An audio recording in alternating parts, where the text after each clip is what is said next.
మాట చెప్తున్నాను, మీకు తెల్లవారుతోందంటే భయం పట్టుకుంటుంది. అమ్మ బాబోయ్ అంత పూజ చెయ్యాలి, టైం లేదు అని ఏదో ఒక పని ఉంటుంది. అలా కాకుండా మీరు స్వల్పమైన పూజ, వైదికంగా పరిపూర్ణత్వం ఉండే పూజ అలవాటు చేసుకున్నారనుకోండి, మీ పూజ మీకు బరువు అనిపించాలి.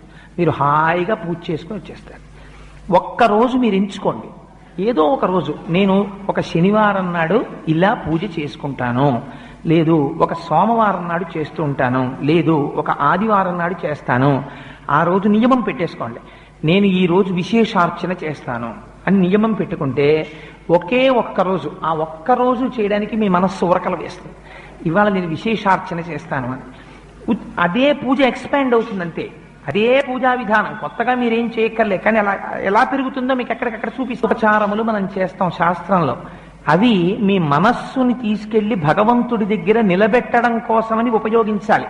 అంతేకాని వాటిని మీరు